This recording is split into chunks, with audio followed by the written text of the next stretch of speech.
8:13 minutos. 8:13 minutos. ADN. Bueno, ya lo contábamos más temprano, compartíamos que sigue trabajando la Comisión de Salud de la Cámara de Diputados, revisando la ley corta de las ISAPRES, y en paralelo, ayer el Tribunal Constitucional acogió a trámite y declaró admisible un recurso de parlamentarios, de senadores oficialistas contra la mutualización, que hoy día es parte de esa norma a propósito de una indicación presentada por senadores de Chile Vamos. Conversamos de este y de otros temas a esta hora en ADN Hoy con Eduardo Engel, director de Espacio Público, profesor titular de la Universidad de Chile. Profesor Engel, ¿cómo le va? Muy buenos días. Buenos días, Paula. Buenos días, Mauricio. ¿Qué tal, Eduardo? Gracias por estar con nosotros. Eduardo, vamos al tiro a lo que está en el centro de la discusión, podría decir uno, no como factor excluyente, pero sí como factor determinante, que es la mutualización, a propósito de lo que hace ayer también el Tribunal Constitucional, que podría terminar zanjando este debate. Para parlamentarios del oficialismo, esto derechamente incumpliría el fallo de la Corte Suprema, que sabemos mandata a las aseguradoras a aplicar la nueva tabla de factores a todos los afiliados y restituir los cobros en exceso. Pero hay otras lecturas que se han dado en la mutualización. Partamos en términos generales sobre lo que plantean los parlamentarios oficialistas. ¿Se incumple el fallo de la Corte Suprema con incorporar la mutualización a la ley corta? A ver, lo que está haciendo ese requerimiento que fue acogido a tramitación por el Tribunal Constitucional es poner en duda que sean los senadores los que pueden incorporar la mutualización, que es un poquito distinto, porque dicen que eso es prerrogativa exclusiva del Ejecutivo. Gobierno, claro. Es decir, un escenario posible es que básicamente en la Cámara de Diputados, ¿no es cierto?, no se incluye la mutualización, es la impresión que hay de lo que reportan los medios, de que no están los votos para mantener esa mutualización, y por lo tanto, al haber mutualización solo en el proyecto que salga del Senado y no de la Cámara, sería una comisión mixta. Ya en ese contexto, básicamente deja de ser un tema lo que propuso originalmente el Senado. Es decir, esto, a pesar de que ayer se acogió a tramitación, esto se puede ir resolviendo por lo que va sucediendo dentro del trámite legislativo sin la necesidad de que esto pase a ser un tema relevante. Si el día de mañana en alguna instancia, por ejemplo en una comisión mixta, es el gobierno el que incorpora la mutualización, no hay ninguna duda constitucional al respecto. Ya, eso es lo que tiene que ver con... Ese es un tema. Ahora hay otro tema de por qué muchos parlamentarios cercanos al gobierno no les gusta la idea de mutualizar. Pero hay una dicen que es un importante. Perdonazo, derechamente. Exactamente. Porque apunta Entonces, a mutualizar en este caso la deuda y reducir esa deuda. Y ahí viene el argumento más técnico, ¿no es cierto?, de que mutualizar es un elemento de solidaridad que existe en todos los sistemas de aseguramiento, incluido lo que es salud, que significa que básicamente hay una serie de subsidios cruzados. Los que se enferman menos subsidian a los que se enferman más.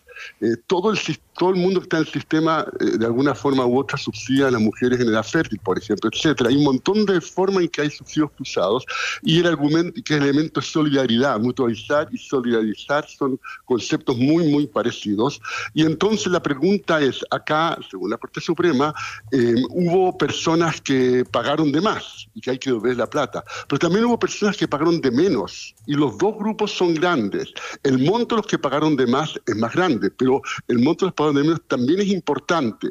Entonces, de un punto de vista, si este es un sistema solidario, los errores de cobro, que es un poco lo que sucedió acá, ¿no es cierto?, también se van a mutualizar y compartir entre ellos o no. Y eso lleva a dos cálculos muy distintos del monto que adeudan las ISAPRES. Claro, Eduardo, hay que...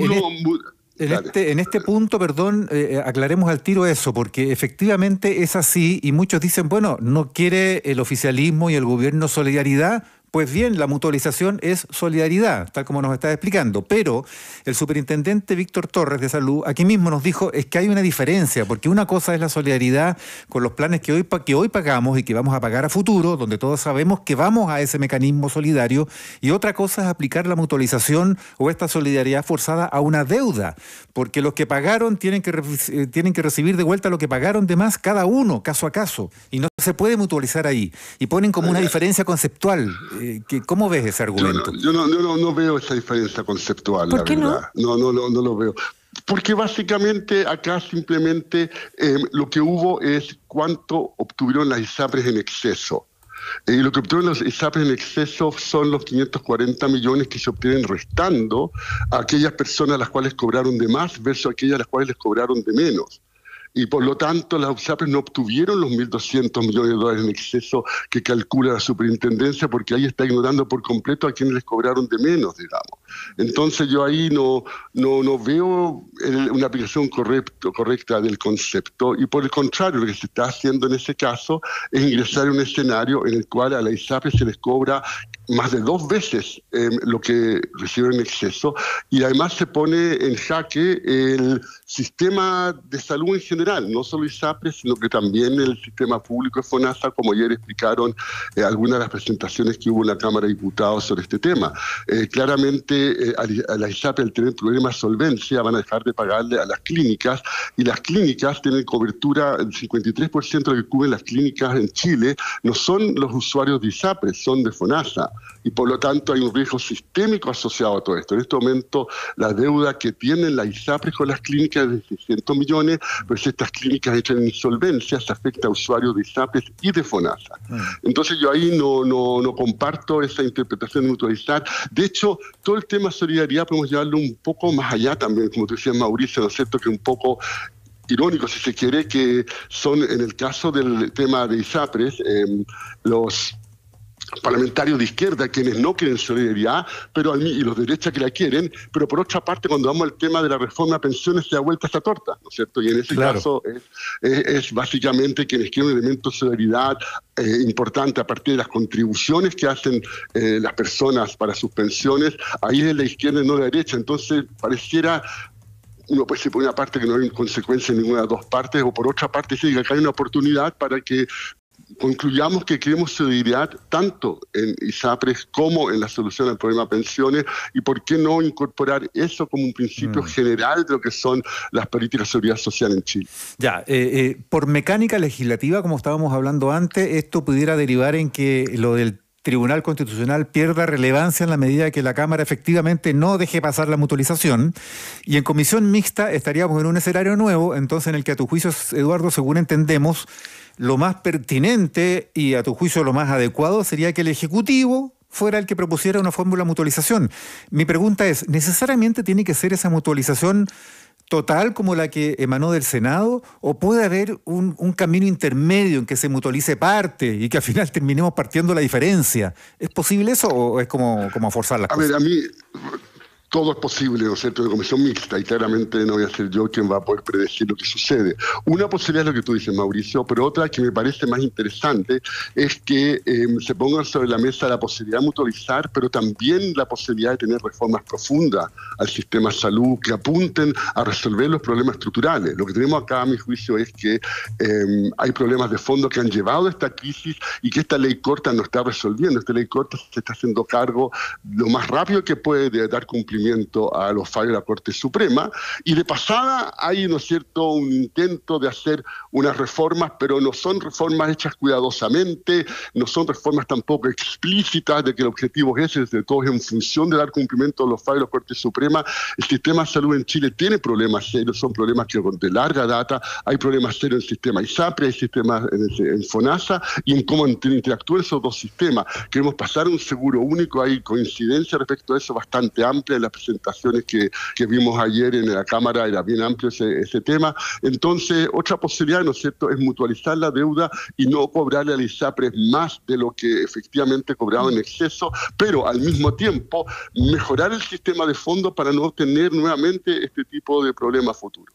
Estamos conversando con Eduardo Engel, director de Espacio Público, profesor, decíamos, titular de la Universidad de Chile. Profesor, sobre esa lógica de que la mutualización o la solidaridad es inherente a toda institución aseguradora, y siguiendo los datos y la argumentación que usted nos entregaba, se deriva el debate en otra cosa, porque en paralelo también se está discutiendo la reforma del sistema previsional, y ahí también está el componente de la solidaridad como uno de los más conflictivos, pero ahí al revés, ¿no? Porque ahí el oficialismo dice, bueno, hay que incorporarle solidaridad al sistema, y la derecha se niega a esa solidaridad. Una derecha que en el caso de las ISAPRES y frente a la deuda pide mutualizar y sí habla de solidaridad.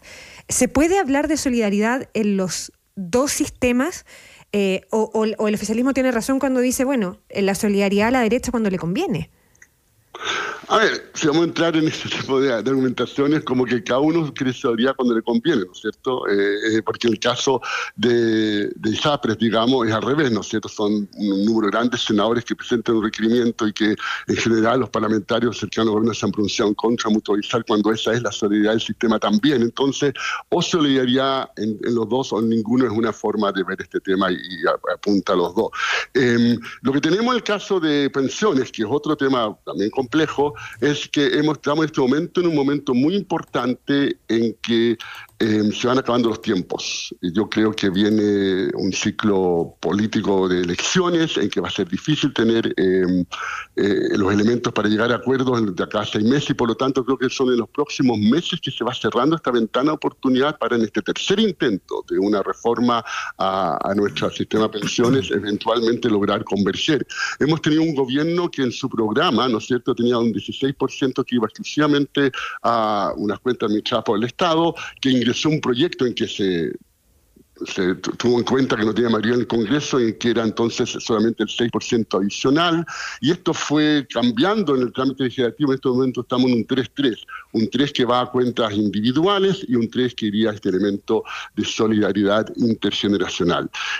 Y por el lado de la oposición, no se ha movido la oposición desde el comienzo de este trámite, no ha habido ningún cambio. Entonces yo sí creo que en este tema, no así en el otro, pero en este tema es el momento en que la oposición básicamente también haga una propuesta y mueva su punto de vista para lograr converger en algo entre ese 3-3 y ese 6-0 que en este momento quiere la oposición, que es que no haya ninguna parte de esa contribución adicional del 6% vaya a solidaridad intergeneracional. Para ponerle número, entre el 3-3 y el 6-0 hay dos opciones, 4-2 o 5-1.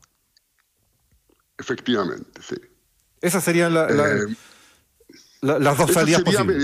Yo creo que primero la oposición tiene que darse cuenta que si insiste en el 6-0, yo creo que eso es algo que el gobierno no va a poder aceptar. Y luego me imagino que parece más razonable el 4-2. Han habido líderes economistas muy influyentes en la oposición, como Vittorio Corvo, que han abierto esa posibilidad, pero claramente a nivel político en la oposición aún no se ha visto eso. Yo creo que un 4-2 podría ser una forma de acuerdo en que después hay un montón de otras cosas más. También el proyecto es mucho más que eso. De alguna forma estas cifras del 3-3, 4-2 se ve tan claro lo que está en juego que ha tomado toda nuestra atención, digamos. Hay más en esta reforma que también vale para discutir con cuidado, pero efectivamente entre 3-3 y 6-0 se vamos quedando con números enteros de 4-2, 5-1. Claro, salvo que le metamos decimales entre medio, que de hecho los demócratas ponen unas comas ahí, un coma algo. Eduardo, aquí está en discusión hay una variable política, porque efectivamente meter algo de solidaridad ahora sería un triunfo para el gobierno, porque le permitiría decir, mire, al menos en esto, no lo que queríamos, pero al menos en esto pudimos subir las pensiones actuales de los pensionados de hoy. Y no solo mejorar la capitalización para las pensiones a futuras de quienes capitalizan. Sí.